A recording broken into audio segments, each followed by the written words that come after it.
Namaskar friends, once again welcome back to our channel Prashant Sir Official with yet another very interesting topic, that is stability studies. Today we are going to discuss about the stability studies, definition of stability studies, types of stability studies, key factors which influence on the stability studies, what are the different zones related to stability studies, and so on. So, let us begin. Objective of this presentation. The objective of this presentation is to define the stability studies and their importance, explain the type of stability studies, highlight the key factors influencing stability. We will discuss about the what is real-time stability study, what is intermediate stability study, what is accelerated stability study, what is meaning of stress testing in the stability studies, and we will discuss about the regulatory references, regulatory guidelines. Now, definition. Stability studies evaluate the effect of environmental factor like temperature, humidity, light on the quality of the drug substance or drug product over time, that is during its shelf life. What is the importance of the stability studies? Stability study ensures the drug retains its intended efficacy, safety and quality throughout its life cycle. Moreover, it helps us to define its shelf life as well as storage conditions, and its support for the regulatory submissions. Now, what are the different type of stability studies? We can say stress testing, accelerated testing, intermediate testing, real-time or long-term testing. In stress testing, if we consider the temperature and RH only, in stress testing we discuss about the stress testing in detail in upcoming slides. However, for the sake of knowledge, for the consideration of temperature and humidity, stress testing always performed on the temperature more than 40 degrees Celsius and humidity more than 75 degrees Celsius, 75% RH. Okay. Accelerated conditions is 40 degrees Celsius, 75% RH. Intermediate condition is 30 degrees Celsius, 75% RH, or 30 degrees Celsius, 65% RH. Real time or long term conditions 25 degrees Celsius and 60% RH.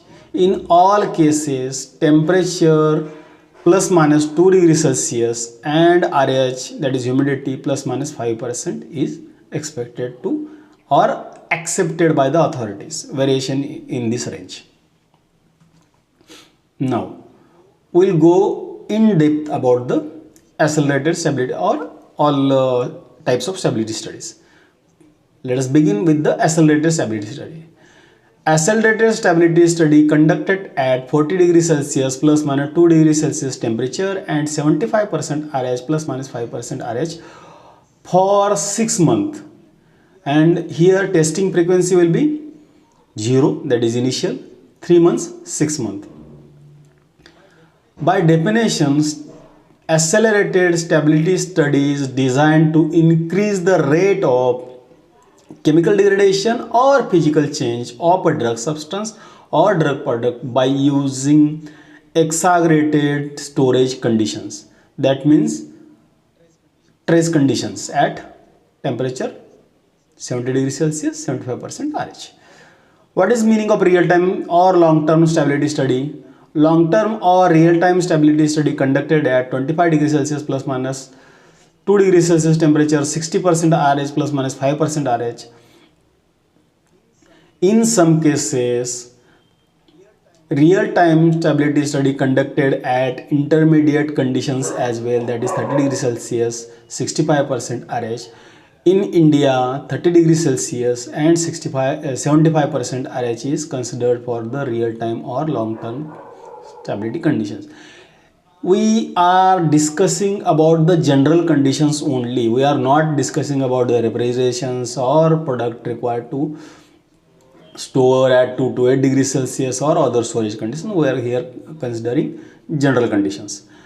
In case a real-time study and intermediate studies are different, that is 25 degrees Celsius and 60% RH is a real-time study, then intermediate stability study will be 30 degrees Celsius plus minus 2 degrees Celsius, 65% RH plus minus 5% RH.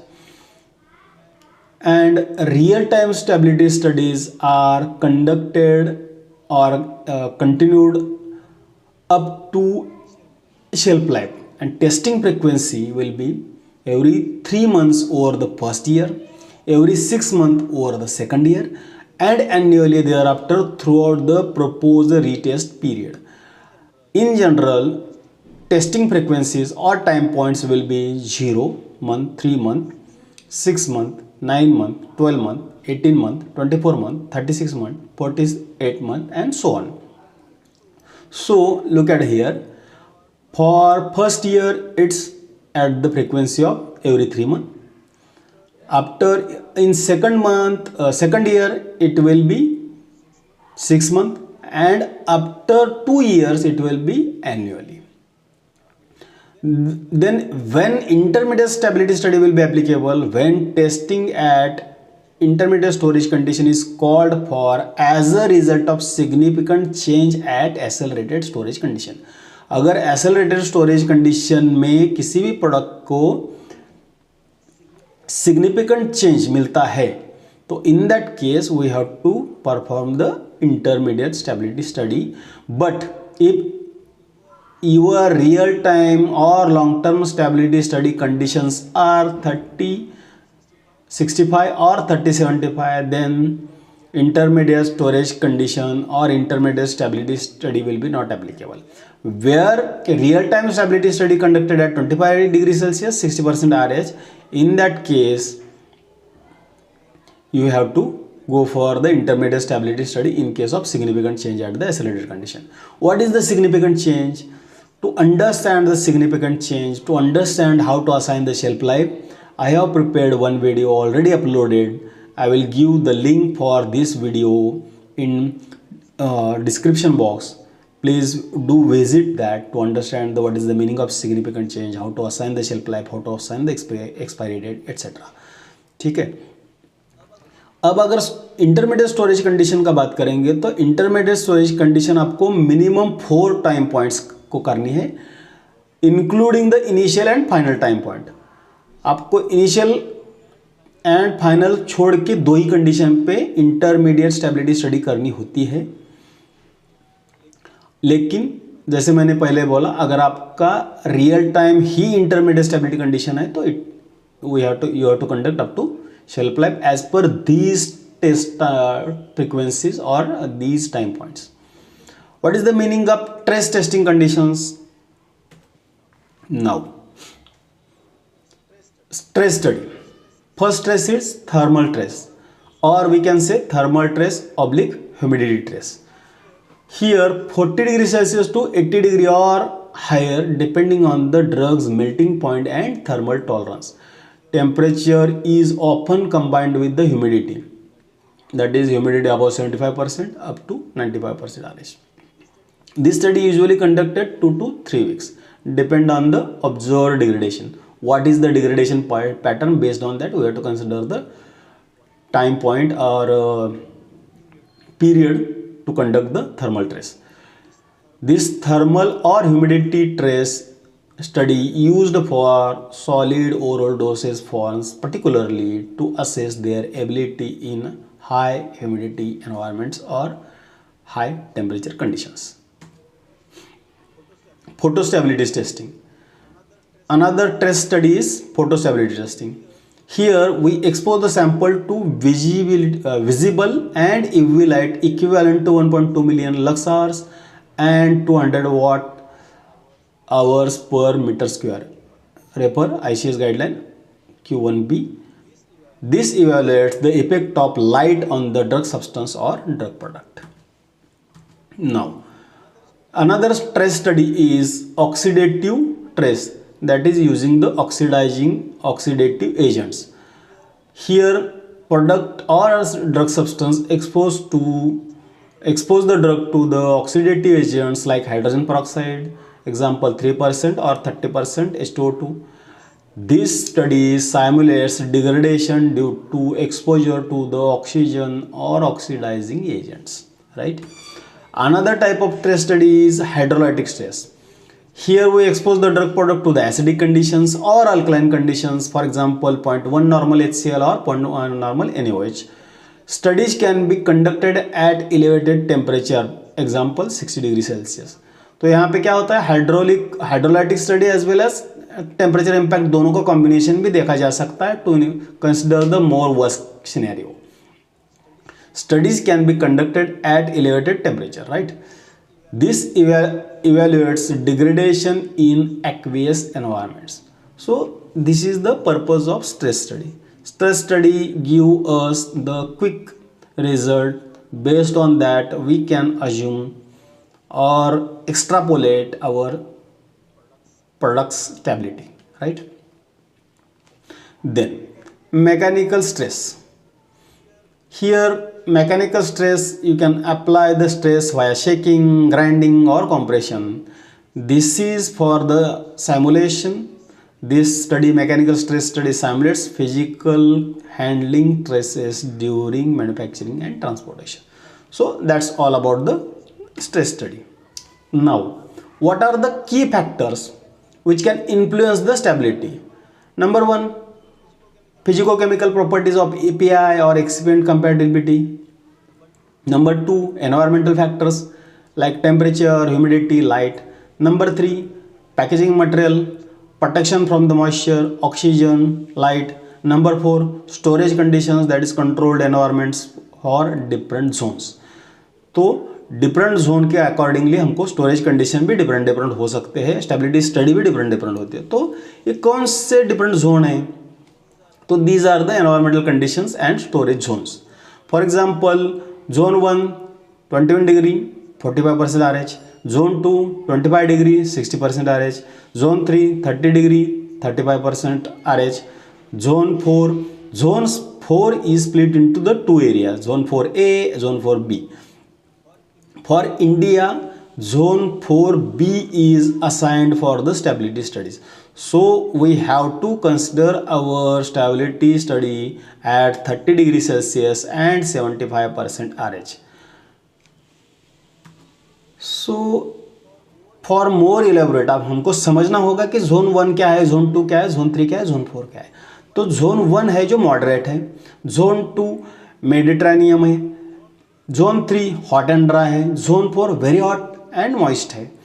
तो यहाँ पे zone 1 में kinetic average temperature 21 degree Celsius होता है, yearly average relative humidity 45% होता है. Zone 2 में 25 degree Celsius 60% RH. Zone 3 में kinetic average temperature 30 degree Celsius, yearly average humidity 35 होता है. जोन 4 में हमने स्प्लिट किया हुआ है 30 70 30 75. अगर प्रीवियस स्लाइड में जाएंगे तो वही है, यहाँ पे जो टेम्परेचर्स दिए गए हैं और RH जो दिया गया है, that is based on this data, that is kinetic average temperature and average relative humidity per year.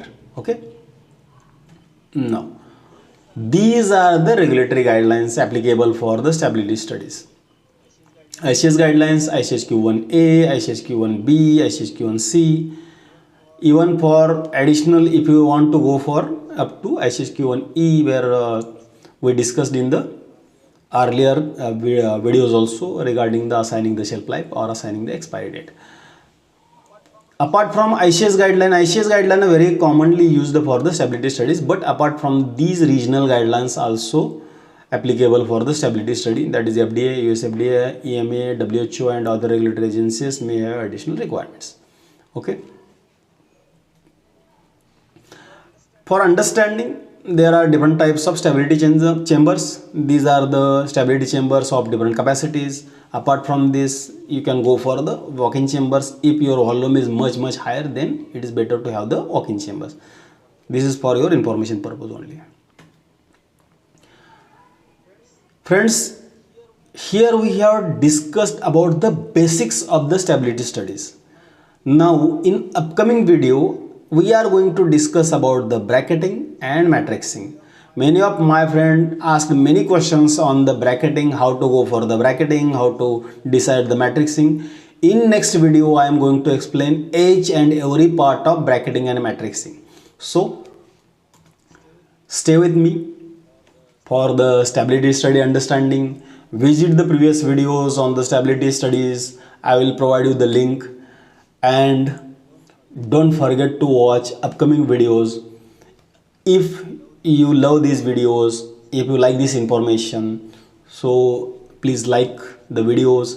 If you are new to my channel, subscribe, share with your friends, and ask them to subscribe the channel, and don't forget to click on the bell icon so that you can receive the notification for all upcoming videos.